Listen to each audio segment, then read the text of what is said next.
What up YouTube, Doomnyc here with a deck profile. This is a deck that a lot of people asked me for, and it was Crystal Beasts. It took a lot of time to put this together, but I think it's pretty well thought out, and so far the deck's been doing pretty good. So let's go through the deck. Alright, so first off we got 3 Sapphire Pegasus. This is basically the first thing you always want to play. Like, playing this first turn is what you really need to do most of the time in order to get your stuff started to basically advance the game. So you're gonna need to get this first turn. There's a couple ways of doing it, but if you don't get it first turn, it's not all hope is lost. You can still play around it, but getting this is just really good. So you definitely want to maximize on that. 3 of those. I play triple Topaz Tiger. It's good only because when my opponent summons like a Thunder King, I can summon this and go over it. I mean, granted, more than likely this is gonna get destroyed the following turn, but at least I got rid of the Thunder King, which is like one of the key things, because for Crystal Beasts, in order for them to be playable again, you really got to be able to exceed and to do a lot of things. So keeping them, keeping monsters like Thunder King off the field is very important. Amber Mammoth, I play 2 of these guys. 1700 beat stick's not that bad. The 1600 defense is also pretty good, so if you need to just set it, you can do that. I play it, it's a beast monster, and we'll get to that in a second. 2 Ruby Carbuncle. Really, if I play this at 1, I don't ever draw it, which is actually a good thing, because you don't want to draw this. You actually want to put this on the field with Sapphire Pegasus' effect. Drawing this can be dead at times, so definitely don't play it at 3. But I do find that playing this at 1, you may never get it, so unless you get it with Sapphire Pegasus. So playing it at 2 is pretty good. Special summon, anytime it special summons, you get to special summon as many Crystal Beasts in your spell and trap zone, so it's decent, but again, that's not really like one of your win conditions. Well, it could be, but only if you clear the field. Crystal Beast, Amethyst Cat. Okay, I play 2 of these. It's good for the 600 direct attack damage that it can do, but I play it mostly the same reason why I play 2 rubies, just because it's level 3, so it makes it a little bit better, or a little bit easier to get out rank 3 exceeds. So that's basically why I play 2 and 2. 1 Cobalt Eagle. A lot of people don't like it. I like it. I mean, it's 1400 attacks. It gets under bottomless, and you can do a lot of good stuff with this card. If you have a Sapphire Pegasus in your spell and trap zone and you summon this, you use its effect, and you put the Sapphire Pegasus back on the top of your deck, so that next turn you're going to draw it, and then you get the +1 off of the Pegasus again. That's really good. I would have played 2, but I just couldn't fit it in the deck, so gotta stick with 1. 1 Emerald Turles. This is pretty good. 2000 defense, so you're always going to be setting this, and it's really good first turn, because I really like setting this first turn. They attack it with like a Tengu or something, they take 300, and then it's on the field. So now next turn you have options. If you have a Ruby or an Amethyst Cat, you can just exceed right there. That's pretty good. So I play 1 of those. I play 1 Haman. I do not play Rainbow Dragon in this deck. I find that creates too many dead draws, so I don't recommend playing Rainbow Dragon.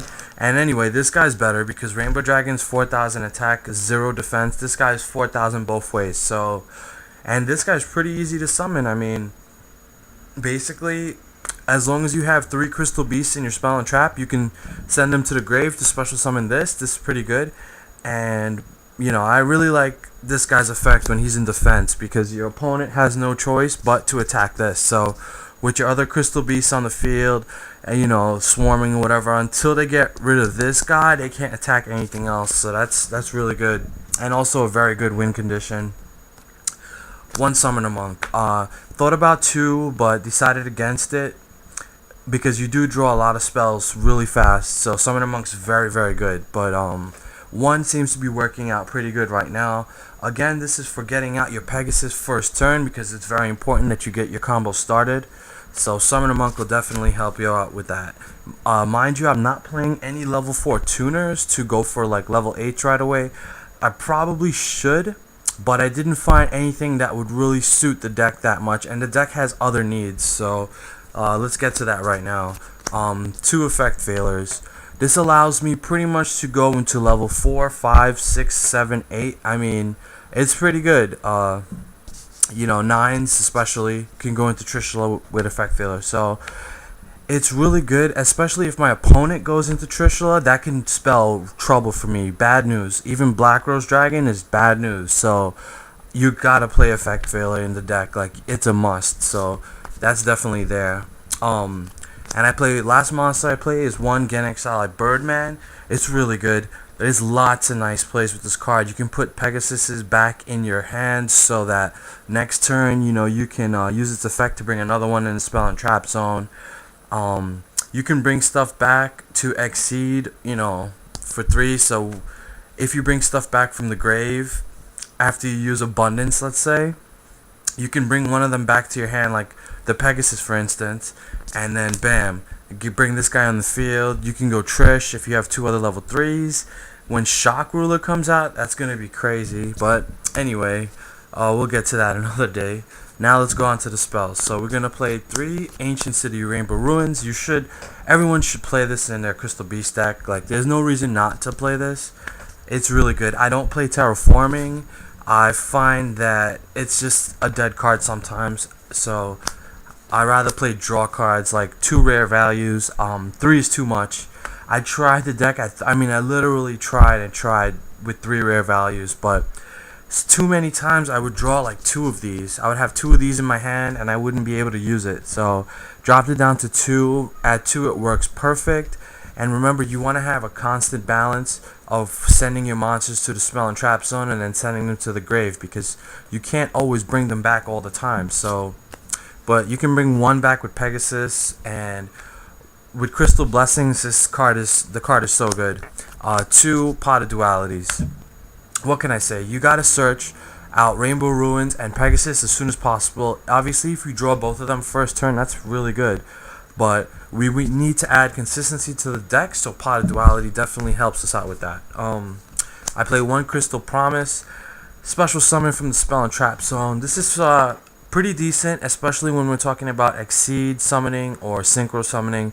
It's very good. So you could play this at 2. I wouldn't play it at 3 unless you were basing the deck on that type of play style, which this deck is not. This deck is more conservative, you know, control based. So, well, I don't want to say control because I don't run that many traps, but 1 Crystal Beacon. It's pretty decent late game because all you need is to have 2 in the spell and trap zone, and you can special summon 1 from the deck. That's really good for Pegasus, of course, and for Ruby Carbuncle, because once Ruby special summon, you get to special summon everything from the spell and trap zone. So again, that can possibly be an OTK card right there. Double Crystal Blessing, you have to play this. This card is so important. Anytime you play Haman, you Exceed, you Synchro, and you send stuff to the grave, you have to be able to put those cards back on the field, and Crystal Blessing is the only way to do that. So you have to play this. I would recommend playing at least 2. I play 2 in my deck, so it works out pretty good. Double Crystal Abundance. Obviously, a lot of people know this is their OTK card. If you don't know what it does, you need to have 4 Crystal Beasts in your spell and trap zones, and then when you play this, it wipes the field. It sends everything. It doesn't destroy. It sends everything. So Stardust and stuff can't stop it. It's really good. Technically, you only need 1 because really you'll only get 1 of these off per duel. But you have to run 2 because you need to draw it, you know, a little bit faster. The only problem is that on the hands where I draw both of these, that really sucks because you know that one of them's dead. That's why I ended up playing Summoner Monk to get rid of stuff like that.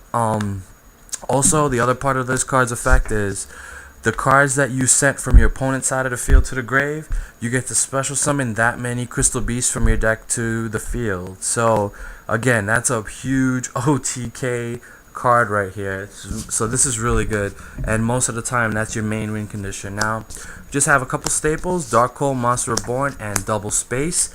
No Heavy Storm, guys, because Heavy Storm's bad in this deck. You don't want to destroy your own stuff, so can't destroy the Crystal Beast. Traps, I play double Horn of the Phantom Beast. This card's awesome. Amber Mammoth turns into 2500. Beat Stick, Topaz Tiger goes to 24, and when he attacks, he gains the extra 400. That's really good. Gets over a lot of monsters, and every time you destroy a monster, you get to draw cards. So that's pretty awesome. So that's really good. One Starlight Road. This is pretty obvious for like Heavy Storm plays, Dark Hole, Torrential, stuff like that. This is really good. And one Torrential Tribute. This is obviously a great card for you because when you destroy your own stuff, it goes to your spell and trap as opposed to going to the graveyard. So this card really helps you plus. And that's it for the traps. Just 4 because you don't want to play too many, because then it clogs your back row and then you can't like place your Crystal Beast there. Alright, side deck. Here we go. We got one Chimera Attack, double Cyber Dragon, double Crow, double T-King, it's obviously good, one Maxi, one Smashing Ground because without Horn of the Phantom Beast, Crystal Beasts do have problems getting over stuff. So you may need the Smashing Ground. I side the one heavy because I know if I don't, I'll regret it. Solemn, 2 warnings, and 2 bottomless. I had to side into more traps because just in case, you never know when you may need them. You don't want to main deck too many traps because then you'll always be stuck. It happened to me before. I was trying to play about 7 traps and ended up that I would have like 4 Crystal Beasts and a face down, and I couldn't play anything else. I couldn't play Abundance, I couldn't do anything. So that was really bad. So that's why you have to really play minimal traps. Now for the extra. 1 Leviathan, 1 Levy Air in case they remove one of your Crystal Beasts, you can get it back. 1 Zen Mines is pretty good. 1 Roach, 2 Utopias. So that's pretty much the Exceed lineup right now until we get some other stuff. When Shock Ruler comes out, that would be a great fit for this deck. For the Synchros, Armory Arm, Catastor, Bryonic, Ancient Fairy, obvious you play a field spell, plus its 3000 defense is really good. Black Rose, in case you need to blow up the field, but you shouldn't. Double Stardust Dragon, 1 Scrap Dragon, and 1 Trishula. And that is my Crystal Beast deck, guys. So tell me what you guys think. Don't forget to rate, comment, and subscribe. And until next time, YouTube, peace.